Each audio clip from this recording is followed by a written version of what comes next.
글로벌 인사이트 가볼게요. 글로벌 시장 여러 가지 이슈 있는데 하나하나 좀 짚어보도록 하겠습니다. 오늘 이 시간에는요. 브레인코리아 인베스트먼트 신승용 대표 나와 있습니다. 대표님 어서 오세요. 네, 안녕하십니까. 네. 오늘 좀 듣기로는 중국의 위안화 방향성에 대해서 언급을 해준다고 들었는데 사실 위안화 절하가 이제 문제가 되는 거잖아요. 그렇죠. 근데 미국에서 자꾸 관세 때리니까 수출 경쟁력을 지키기 위해서 그러는 건데 문제는 중국 내에서 해외 자본이 또 이탈될 가능성이 있는 거잖아요. 네네. 그래서 중국 정부도 나름 딜레마에 빠지지 않나 싶습니다. 뭐 말씀하셨던 대로 지금 환율 같은 경우는 사실상 양면성이 있다라는 부분 우리 시청자 여러분 이미 뭐 알고 계시리라 이렇게 생각을 하고 있습니다.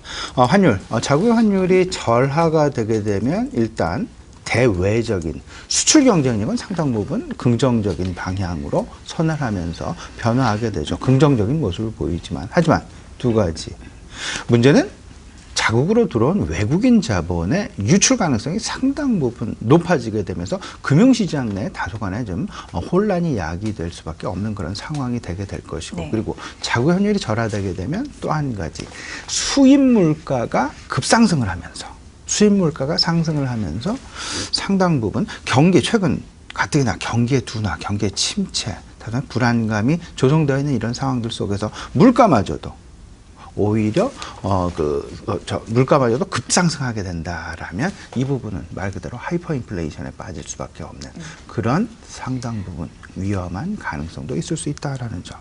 최근에 위안화 환율을 우리가 조금 좀 눈여겨봐야 될 것 같습니다. 어제 원화 환율, 원달러 환율이 지금 1,200원대에서 조금 좀 등락을 좀 반복하고 있는 그런 상황인데요.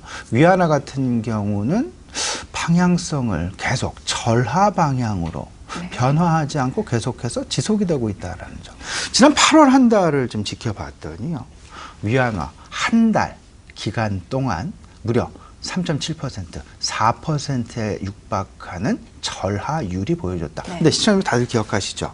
미국이 중국을 급작스럽게 환율 조작국으로 지정을 했습니다. 통상적으로 환율 조작국을 지정을 하게 된다라면 그 나라의 상대방 국가의 환율은 절하 방향이 아니라 통상 절상 방향으로 변화를 하게 되는 것이 사실이 되겠습니다. 하지만 오히려 위안화에 대해서 중국을 환율 조작국을 지정했음에도 불구하고 위안화의 절하는 계속되었다라는 부분. 월간으로 따져봤더니요. 25년 내 월간 절하율이 최대폭이었다. 어찌 보면 올해 안에 8위안 돌파 가능성도 있지 않겠느냐. 근데 문제는 이렇습니다. 위안화의 향방, 위안화의 방향성, 미국은 계속되는 어떤 환율에 대한 압박 분명히 있을 수밖에 없고요. 중국 정부도 이제는 앞서 이젠커 말씀하셨다시피 상당 부분 딜레마에 빠질 수밖에 없는 그런 상황에 처해졌다라는 점. 앞서서 말씀드렸다시피 중국 정부가 환율 딜레마에 빠지게 되는 가장 큰 부분은 당연히 수출 경쟁력은 올라갈 수 있지만 자본 유출이 심화가 되고 내수 물가가 급격하게 상승할 수밖에 없는 그런 상황. 그러면 경기 둔화와 내수 물가의 상승과 같이 어우러지게 된다라면 이 부분은 하이퍼 인플레이션에 대한 우려감까지도 발전할 수밖에 없는 그런 모습일 것이다라는 점. 근데 위안화의 향후 추가 절하 제한력은 조금 제한적이지 않겠냐라는 생각도 가져보게 되는데 앞서서 말씀드렸다시피 중국을 환율 조작국을 지정했다라는 것 한 가지. 그렇다면 위안의 절상 가능성이 높아지게 될 것이고 중국 정부의 위안화에 대한 방어 행보가 계속해서 강화될 것이다라는 부분. 근데 여기에 더 나아가서 생각해 볼 분은 최근에 이제 중국 정부의 경기 부양책에 집중되는 그 방향성을 수출 진작보다는 내수 진작 쪽으로 그 방향을 잡았다라는 점을 생각을 해본다라면 위안화 계속되는 절하 가능성은 상당히 높을 수 있겠지만 그 속도는 조금 좀 줄어들 가능성이 있지 않겠느냐 이런 생각 좀 가져보게 되면서요. 중국 정부의 경기 부양책의 방향성, 중국 위안화의 절하 이것이 과연 계속 한도 끝도 없이 계속 지속되겠느냐 이 부분하고 같이 맞물려서 생각하시면서요. 중국 정부는 분명히 위안화의 추가 절하를 방어하려는 생각을 가지게 될 것이고 이와 맞물린 것이 결국은 내수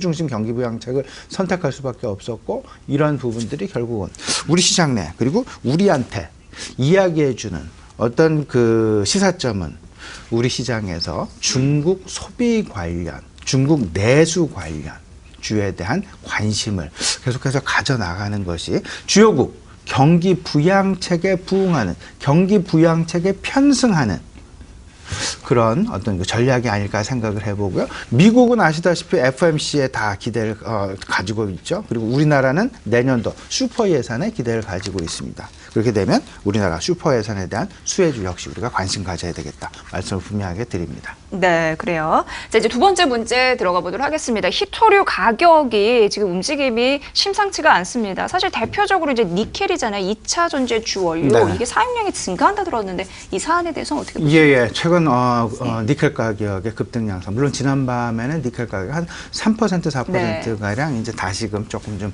하락, 주춤거리는 그런 모습이 보여지긴 했었지만 올 연초 대비해서 지금까지의 그 니켈 가격의 상승률, 가격 상승률 무려 70%, 80% 육박하는 그런 가격의 급등 양상이 나타나고 있다라는 점. 이런 부분들이 결국은 니켈을 많이 쓰고 있는, 사용하고 있는 2차 전지 제조사죠. LG화학이랄지 삼성 SDI랄지 SK이노베이션 입장에서는 상당 부분 원가 부담으로 작용할 수밖에 없지 않겠나 생각을 좀 해봐야 됩니다. 히토류는 니켈, 리튬, 코발트. 근데 이런 것들이 공교롭게도 참 2차 전지나 구동 모터에 상당 부분 쓰일 수밖에 없게 되고. 근데 자동차 업종 내에 상당히 큰 지각 변동이 지금 진행되고 있다는 점 우리 지금 다들 알고 계시죠? 화석 연료 자동차에서 전기 자동차로의 전환, 그리고 그 운전자 중심의 자동차에서 자율주행 중심의 자동차로의 전환. 이러다 보니까 당연히 원자재 가격, 원부자재 가격의 상승이 급격하게 나타날 수밖에 없는, 지금 그래프로 나가고 있습니다만 올 연초 1,400불 정도, 1,440불 정도에 머물렀던 최저가를 보였었던 국채 니켈 가격이 최근 18,000불에 육박하는 70%가 넘는 상승률이죠. 급등 양상이 나타났다. 수요가 상당 부분 증가했다. 물론 여기에는 뭐 세계 한 25% 정도 생산은 25% 정도를 생산을 담당하고 있는 인도네시아의 어떤 그 올해 말부터는 수출, 니켈 원광에 대한 수출을 중단하겠다라는 그런 어떤 급작스러운 발표, 이런 부분도 영향을 미치게 됐었습니다만은 궁극적으로 기본적으로 그 기저에 깔려 있는 부분은 니켈에 대한, 그리고 리튬에 대한, 그리고 코발트에 대한 수요가 계속해서 증가하고 있다. 계속해서 이것이 증가하고 있다는 얘기는 4차 산업혁명이 상당 부분 태동기에서 이제 성장기로의 진입을 의미를 하면서, 태동기에서 성장기로의 진입은 다시금 시장 내 분명히 모멘텀을 촉발시킬 수 있는 그런 주가의 긍정적인 부분으로 받아들여질 수 있다라는 점. 4차 산업기는 분명히 시작이 됐습니다. 근데 아직 성장기에 진입을 했다라는, 라이프 사이클을 향해서 성장기에 진입했다라는 이야기는 아직 나오고는 있지는 않지만 분명히 반도체의 어떤 그 수요 급증, 그리고 전기 자동차 수요의 급증, 2차 전지 수요의 급증, 이런 것들이 결국은 4차 산업의 근본적인 어떤 그 성장기로의 도래를 의미하는 것은 아닌가라는 부분, 분명하게 우리가 생각을 해봐야 될 것 같고요. 여기 한 가지 더 우리가 좀 짚고 넘어갈 부분이 있습니다. 미국과 중국 간의 무역 분쟁이 장기화 국면으로 진행이 되고 있습니다. 얼마 전 시진핑 주석이 리튬 공장을, 히토류 공장을 방문했다는 사진 보도 하나로 히토류 관련주들의 관심이 크게 증가한 적이 있었습니다. 미국과 중국 간의 무역 갈등이 지속되고 있다. 그리고 서로 간에 아킬레스건을 건드리기 위한 어떤 그 약점을 찾고 있다라는 부분이 계속해서 나타나게 된다면 중국, 결국은 히토류를 무기화하게 되면서 무기화 전략하게, 무기화로 이제 전략 활용을 하게 되면서 전체적으로 히토류, 최근 나타나는 히토류 가격의 상승은 중국에 상당 부분 유리하게 작용하지 않겠느냐. 결국에는 히토류 관련주, 우리 시장에서도 우리가 계속해서 관심 가져야 되겠다라는 부분, 4차 산업혁명의 어떤 그 태동기를 지난 성숙기로의 진입과 맞물리게 되는 그런 모습일 수 있다라는 점, 생각해 보셨으면 좋겠습니다. 네, 대표적인 히토류인 니켈 가격이 급등하고 있습니다. 수요가 오르는 시기적인 이유와 그리고 이슈 말씀해드렸으니까 특징으로 또 잘 포착해 보시길 바라겠습니다. 자, 글로벌 인사이트 함께했고요. 브레인 코리아 인베스트먼트 신승현 대표의 분석이었습니다. 잘 들었습니다.